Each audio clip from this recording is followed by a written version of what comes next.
I think we had a question on the metrics at the top. So right now we have about 250K in the Vault TVL.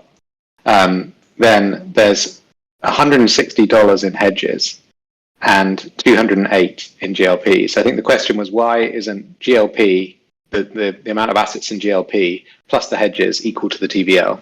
For that specifically, basically, like we have to keep some assets in kind of like a withdrawal buffer, and that allows people to be able to withdraw from the strategy. That withdrawal buffer right now is set at, I believe it's around 15% of the total TVL in each vault. So that basically means that at any time you can get instant withdrawals for up to 15% of the TVL in a vault. But at rebalance time, which is approximately every 2 hours, that rebalance buffer will be replenished and back up to 15%. So if you wanted to withdraw a lot, then you would over subsequent rebalances if there was not that much TVL. But over time, we're going to be rebalancing the vaults when the buffers get low. So if the buffer gets really, really low and we're seeing a lot of withdrawals, then we'll rebalance the vaults and replenish them kind of as we go, which will mean anyone who has like a sizable deposit and wants to withdraw but it's larger than the buffer, they'll be able to in subsequent rebalances rather than just one. But that's what's accounting for the extra TVL in the vaults that isn't actually being used in the strategy. Yeah, that makes sense. And I think Maxio had a question yesterday about hedging, really, and also about like the composition of the vaults compared with the composition of GLP. So right now we only have $160 being used to hedge the exposure, and he kind of rightly pointed out that that's because a lot of the exposure can be netted out because the composition is quite similar to that of GLP. So he was basically saying, like, how much will the yield be affected if the composition of the TVL spread across our vaults shifts quite significantly from the GLP composition? It's kind of like a loaded question, right? Because it depends how the vaults are unbalanced. One example that I'll go into is it's probably a very likely example as well, is that we get a large amount of deposits in the stable vault, but not as much deposits in the other vaults. The thing with that is when we first backtested our strategy, we backtested the stable vault first, just hedging basically all volatile assets in GLP and then keeping the stable exposure. And that strategy itself is profitable, but not as profitable as running them like this. So in the worst case, the vaults are profitable, which is we get no volatile deposits and just stable deposits. So the worst case, it's kind of profitable, or in this worst case, it's profitable. And in any other case, if we get any level of TVL between none in the volatile vaults and balanced, we basically end up slashing fees paid on keeping deltas in the vaults by a very, very significant amount. And that's evident in the charts that we shared in the initial backtesting data that we had. So you can see the significant reduction in fees. It's roughly 80 to 90% with relatively balanced vaults. But the idea is to keep the caps in line with GLP allocations, but we want to encourage people to deposit in the volatile vaults. And what we can do on our back end is limit the amount that is invested in the volatile vaults. By doing that, we can kind of keep them in line with how much stablecoin exposure we have. If we have more volatile assets deposited in those vaults, the APR will be less for those vaults, but it will also mean that our cost overall is very, very low. So I guess the idea when we launch is we will have a cap on the stable vault, but the actual volatile vaults, we won't really, we'll kind of let them run. We won't really have limiting caps on those. And that's just to be able to keep the cost of the strategy as low as possible. Yeah, I think that was a really good, thorough answer. So if you have any follow-up questions, I see Maxio was saying even if funding fees would increase due to high size of vault, taking a big size of the hedges, but I think you addressed that when you said that you could limit those volatile, the amount of GLP that's minted in those volatile vaults. Yeah, basically, it just means that we can basically just limit the amount that's actually used in the strategy. So that just means that we'll have more in the buffers for those vaults.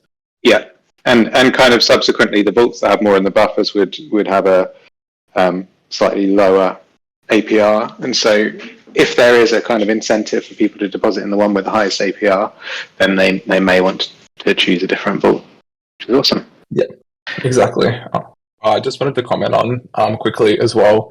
Is if you right now we're kind of seeing a bit of a spread in the APR across the different vaults. I just want to clarify that is because of the GLP mint fees. Like as we scale, we have to pay 100% of the mint fee for all of it, basically all of the GLP that we're minting, and like the minting GLP from USDC is the most expensive right now. So that's why we're seeing that vault in particular, like not perform as well as say the Link vault, which was 3-figure APR before. Someone also asked about boosted vaults. Did you want to say anything about those? Those ones in particular, they're actually quite simple in how they're implemented. It's really just it kind of works like an auto compounder. If anyone was around during like the Arby's days, that was kind of like the main product offering. Basically, the way it works is you have like one contract, and in that, like there's like some amount of vault tokens, and then it works very similar to like CM Umami. Basically, like there's some M Umami sitting in that contract, and then each CM Umami represents more than one M Umami in the contract itself. So over time, like pretty every rebalance, we mint it's like a very small dilution rate from the vault tokens, and then those get minted to the boosted vaults. And by doing that, we're just increasing the APR for people who deposit in the boosted vaults.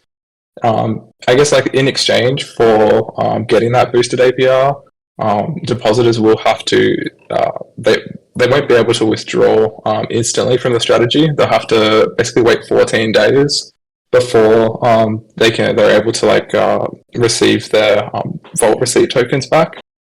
Reason for this is just to kind of smooth out any volatility in vault ratings, like in the event that like the market moves in one direction. And the reason behind that is because if the market moves in one direction and then we get a lot of withdrawals from one vault, our costs will go up significantly. And then also it's kind of like it's just not a good scenario to be in for the vaults when you've got like a lot of people withdrawing and the prices are going down. It would just mean that like vaults will be underperforming for like that time. So this is just to kind of keep like sticky TVL that kind of sticks around and smooths out the overall like changes in allocations between our vaults.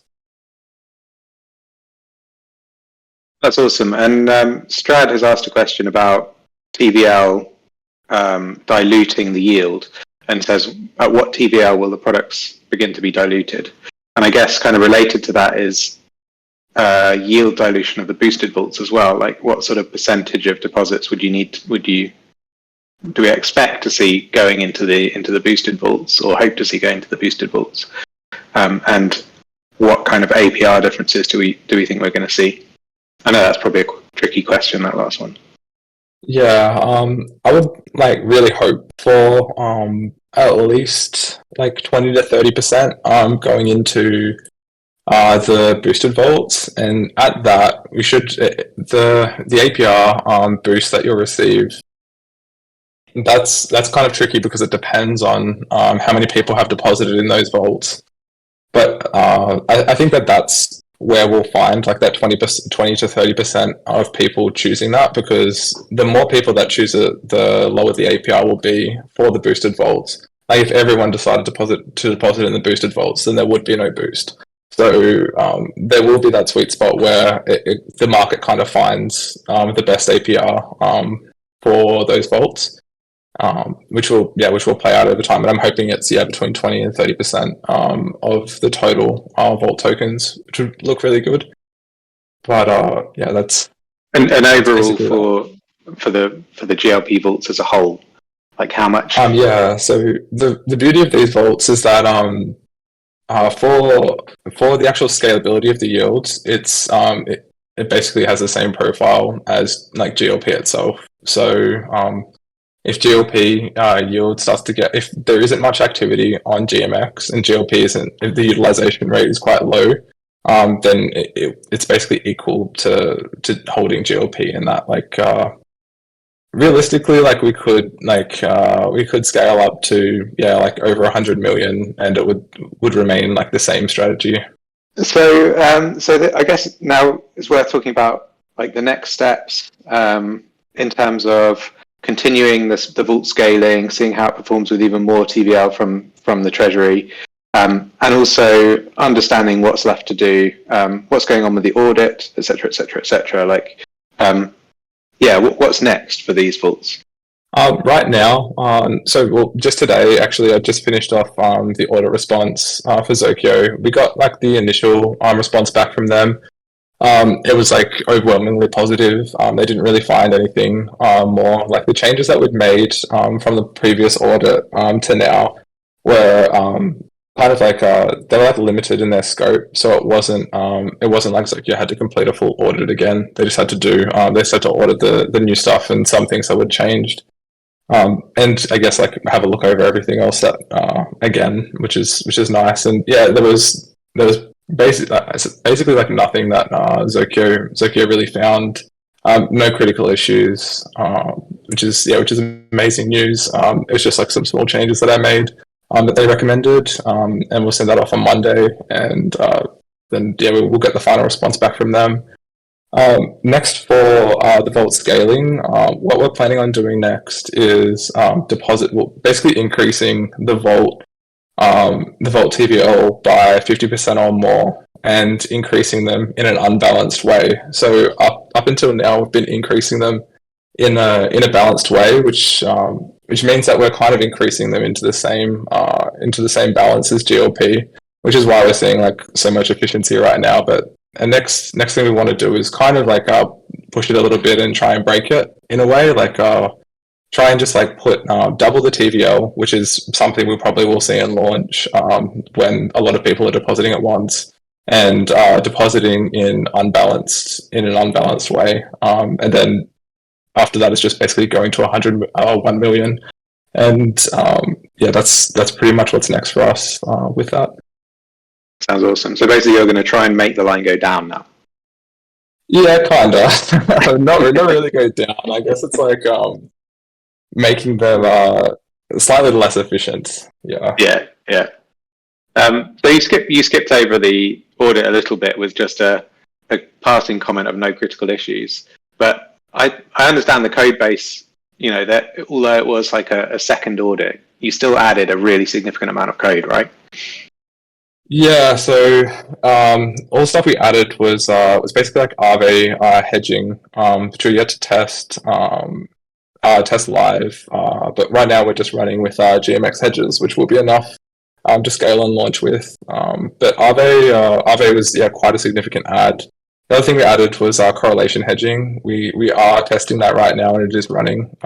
So that's really crucial, and it's basically why we're like comfortable launching with what we have right now.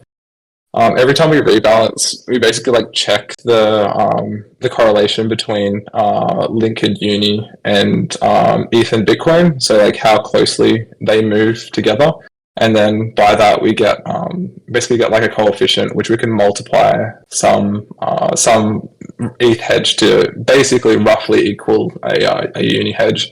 This is really important because on Arbitrum there's like quite limited TVL for Link and Uni on pretty much like any hedging platform. So if we want to get like a direct hedge for those and scale, it's kind of difficult to do that. So our solution was correlation hedging, and I can say that that's working like really, really well right now. So it's amazing to see that that's working. That's awesome, and I think it's an absolutely huge achievement as well to have got through the audit with so few issues. And I guess one other thing I just wanted to highlight, because I've had a little bit of an insight being in our Slack and that sort of thing. The attention to detail that you did before this test, like, can you give a couple of examples of some of the things that you were checking, and how accurately you expected things to line up with your simulations and expectations and things like that? Yeah, so I mean, there's so much. Like one of the really, I guess, like, it was something that we were stuck on for quite a while. It was, we tried to do something really fancy, and when all the vaults like at rebalance time, we need to basically adjust the amount of GLP that each of the vaults are holding, so that we can net the exposure between them. And when we do that, we tried to basically like allow, rather than minting and burning GLP for each vault, we tried to basically trade GLP between the vaults and then trade tokens in return, so we didn't have to pay a mint or burn fee. But that didn't end up working out, so we ended up moving away from that. But each vault is like paying fees independently now, which is good, because it means that, like, the way that we set up the vaults, each vault is paying for its own. So you don't get a situation where like the USDC vault is paying all the fees for the Link Vaults hedges or something like that. Like, each of the vault's fees is accounted for in each of the vaults, which means that apart from the mint fee, which is the only thing that we can't really control, like, the vaults will be extremely correlated to each other in terms of performance. So it's basically, what that means is that, like, you can expect the trader P&L in GLP to reflect exactly the same in each of the vaults, but with one caveat, multiplied by the amount of GLP that each vault holds. And as I said before, like, that will change depending on how the vault TVL is spread out. Like, if we get like a lot of volatile deposits, then those vaults won't hold as much GLP, and then therefore won't be affected as much by the trader P&L, and therefore we'll have like a lower APR. But I guess that's like one thing that we're focusing on. Another thing is we've basically like we ran testing we have like a Python algorithm that calculates our allocations each rebalance, and then in testing that, we basically like set up the vaults as those allocations told us to, and then I would like simulate price movements in each of the assets, and then check how much delta each had using the internal netting. And it's like pretty amazing. Like, it pretty much like tracks like 1-to-1 in terms of like delta for each of the vaults, which is super cool that we can do that. That's just, I guess it's like some of the insight into some of the cool stuff we're looking at, which is it's like how the deltas are tracking each of the vaults. It's honestly amazing. Super cool. Awesome. Well, Wen's telling me that I'm sucking pee right now, so I guess I need to tell you that you should have been faster or something. So a few questions around. Well, one just while we're on like vaults and minting and things. So who was it? Somebody has just asked. Jingleheimer asked. Link and USDT are sometimes zero mint fees. Have we had any thoughts about doing something there? And I guess this is like swapping whatever the deposit asset is to the asset that has the lowest mint fees. We did think of that actually as well. We did check that out, but it actually doesn't work like really in our favor, because we have to we're paying like swap fees instead of paying mint fees, and that doesn't really it's like you're basically going to get hit with a fee regardless of what you do. And when you're swapping so the way that GLP works is when you're minting GLP, the fee for minting is correlated to the fee for swapping. So if we're swapping from USDC to Link, we would still pay like a very high, swap fee on GMX to be able to swap to Link. What we did instead, this is kind of on a tangent, it's very similar. What happens sometimes is that you're not able to mint GLP from certain assets, and that's just because like it's basically full. Like they have a cap for each of the assets. And what we did in replacement of that is we added like a Uniswap router onto the vaults. So when that happens, if we can't mint for an asset and we're trying to scale, we swap via Uniswap, then mint with another asset. So that's kind of similar to what you're talking about, but it's just a different case where where we can't mint from one asset instead. Yeah, and I think just to add to that, my opinion on this is that whilst the mint fee is kind of annoying, these vaults are meant to be like a long-term hold. So it's a one-off short fee, brief fee, and the difference is possibly not worth the technical complexity as well in terms of adding swaps and things to the contracts when you deposit. Yeah, that's another thing as well. It does introduce more risk as well, and there's just more points of failure in rebalancing. Like that's one thing that we really spent a lot of time on and put a lot of thought into is the redundancy of the vaults in that state, because when we don't allow people to mint or burn vault tokens during like a rebalance when we're adjusting the deltas. And that's just because like the price per share changes over that period, because like basically there's money unaccounted for when we're waiting for the GMX Oracle to return funds to our vaults. So like in that period, like we want as little chance of anything going wrong, so that we can allow deposits and withdrawals again after that period. Sure. So we've got a couple of whens as well. So when white paper and when launch. Yeah, so I think we're working on the white paper now. Pre-pop is said he started working on it a little bit, but that's like I would say that's like lower priority than getting the vaults scaled right now and testing them and making sure they're okay. But the white paper is definitely on its way, and will be it'll be great material to like share around CT and like help to explain to people like what we're actually doing. Yeah. And I guess like when vaults, I would say soon. Yeah, exactly. So also on the when white paper thing and the white paper, I'm not going to try and pronounce the name. XAXIO was just saying like, can you ELI5 how the APR can be higher than the GLP yield? And I guess like that's probably going to be a question that quite a few people have, and something that we kind of need to get relatively quick on. I mean, you can probably do like a one sentence summary of that, right?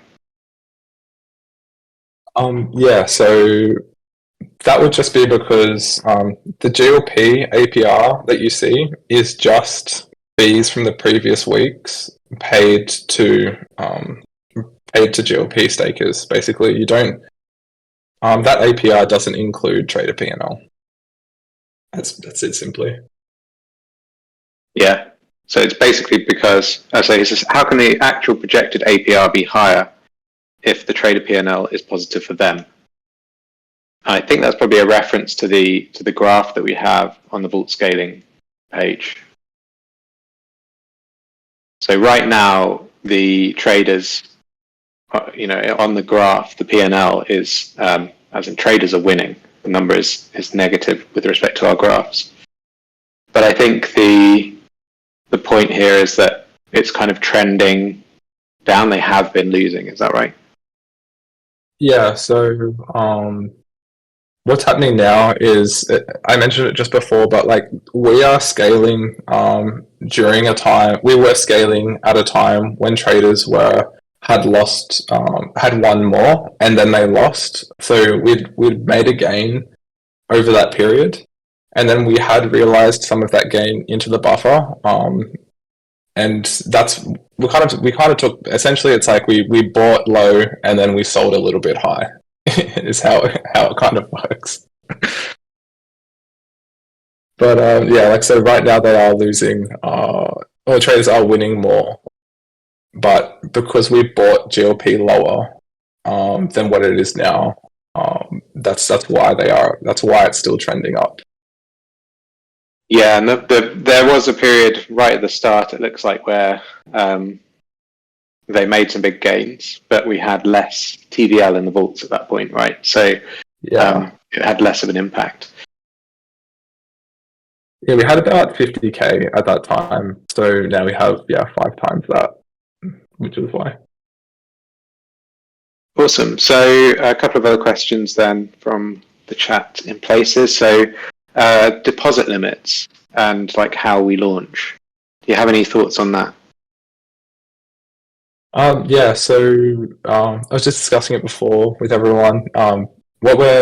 What we're all thinking is that we want to scale relatively quickly, but start relatively low. So going to start off around the $1 million mark, similar to what we're doing with treasury scaling. That'll be like the initial deposit cap, and then scale relatively quickly after that. So you won't be waiting around weeks to deposit.